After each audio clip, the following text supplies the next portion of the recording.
This video falls under fair use. Fair use allows commentary, criticism, and reactions. What's up, back with another one.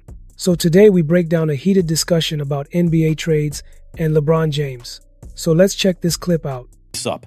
On the other hand, Rich, he's 36 years old. They're not doing anything this year. Putting LeBron and Steph together would be amazing for the fans, amazing for the league. And I actually think they would complement each other better. But first of all, Draymond wrongfully accused me, I believe, of stopping something before, which I never did anything like that. What was it? It was when it was the trade talks before about between whom? Between the people you're talking about right now. LeBron and Steph. Draymond, maybe you're saying, accused you? It went in the media a couple years back. Yeah. I don't get into that. I don't play anything fantasy. If you ask any of my friends, does Rich do anything fantasy, they'll tell you, no. I wasn't even thinking about Draymond. Watching 2-point forwards play on the same team with a point guard who's off ball a lot. This is why. Oh my God! I need. The more I think about it, the more I need to see it, and the more I think about it, the more I think it actually makes basketball sense for both teams. Why don't we just play duck, duck, goose? Rich, you have not explained why it's not realistic. Because I don't like to get into that. It's like it's not going to happen. So why are we talking about things that's not going to happen? I don't see why not. Okay, because, by the way, that was when I first saw Bill Simmons bring it up, I'm like, yeah, haha, it's fun, yeah, it's fantasy basketball. After watching the game last night with the Lakers have to understand, they're not going anywhere. Lakers aren't going anywhere. Sorry, Lakers fans, they're not going anywhere, and it's because you got me in trouble there too. They have clearly given the franchise to Luka. This is a guy who refuses to play defense. It is so LeBron and Luka aren't say working. They gave the franchise to anybody. They acquired a very young, talented player. No question. That they can build a team around for the future. Great, so build one. Start by adding Jimmy Butler to the mix. This is a fascinating back and forth that really shows how complicated superstar trades are beyond just talent and names. Jimmy Butler, Luka. How you know Jimmy Butler wants to go somewhere? You can't just make Jimmy Butler wants to go somewhere. Call Jimmy Butler. I don't know if I have Jimmy Butler's correct number. Maybe I do. I don't know. I have to check. But I'm sure they play Charlotte tonight. Listen, I'm not doing any of that. You and Bill can play fantasy basketball all you want. Bill, let's play fantasy basketball. In this case, it happens to be a great idea. Would you admit it's a great idea? You can do that about let me ask you, does it make basketball sense for both teams?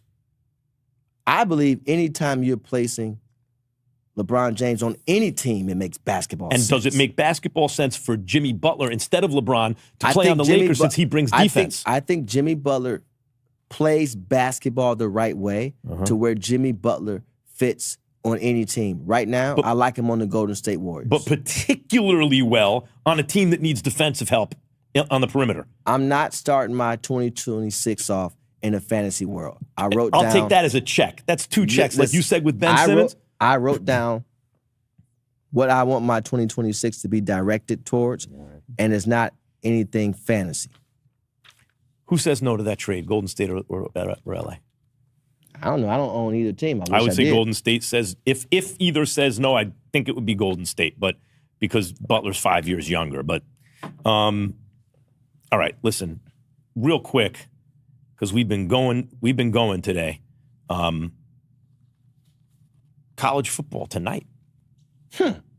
What about it? And it happens to feature a team that you're fairly interested in. I'm interested in both teams. Are you? Yeah, but one is my team. One is your team, yeah. Yeah. The Ohio State University wins tonight, right? The Ohio State Buckeyes, number one. They win tonight. Do you think LeBron sometimes tells Rich Paul what to say to the media? It feels like every statement is super calculated.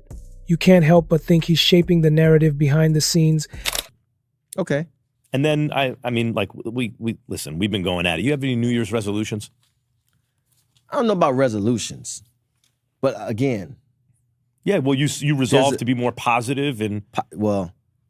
I don't resolve that, by the way. Happiness. And you're going to get tarred by what I say, apparently. They're all going to associate what I say. They always do. You got me in the first ever show we did, you asked me a question. I answered it. I thought I answered it very truthfully. I hope people don't want me to get up here and be just... No, you got to be honest. I don't know. Yeah. I got to be honest. Got to keep it. People say keep it. I keep it 90. 100 is a little much. You got to give yourself a little wiggle room. You keep it 90. As you know, there's certain things I'm going to say. And in most cases, I'm going to give 90. I'm going to give 90. I'm going to give 90. But there's going to be some times I can't give Kids, certain keep things. it 90. Yeah. Don't keep it a buck. It's too much. I want to, happiness, true happiness. Mm-hmm. Got to keep that in the forefront. I'm working on my leadership skills, thoughtfulness. I wrote them down. You more than one?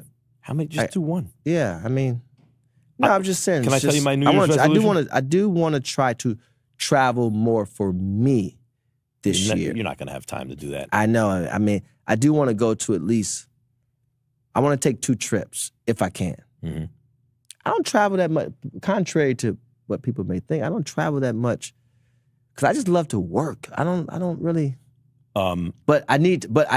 I want to. I've figured out. I've broken the code of New Year's resolutions. I figured it out this year. Finally. What is it? Well, you know how people be like, "Oh, I'm going to lose weight this year," and then at the end of the year they didn't do it, and then you feel bad. You told me this already. So what am I going to tell me? I'm not going to lose weight. No, I want to add to my gut. I'm going to add to my gut. So that way, if you see your gut there at the end of the year. So at the end of the year, if I'm a little fatter, But what happens if you lose your little bit of your gut? Okay, so I didn't get my New Year's resolution, but I'm in shape. It's win-win. And it's hedging a bet. It's smart. I think you're still sick. Rich Paul and Max Kellerman engage in a wide-ranging basketball conversation that centers on hypothetical trade discussions involving LeBron James and Jimmy Butler, while exploring roster construction, chemistry, and long-term team direction. The dialogue focuses on whether combining LeBron with Stephen Curry could make sense for the league fans while weighing Golden State and Los Angeles perspectives. Max openly argues that pairing LeBron and Steph would elevate the sport, create excitement, and balance skill sets through off-ball movement playmaking and shooting gravity. Rich responds cautiously, emphasizing that speculation should not be confused with reality and that trades depend on far more than star power alone.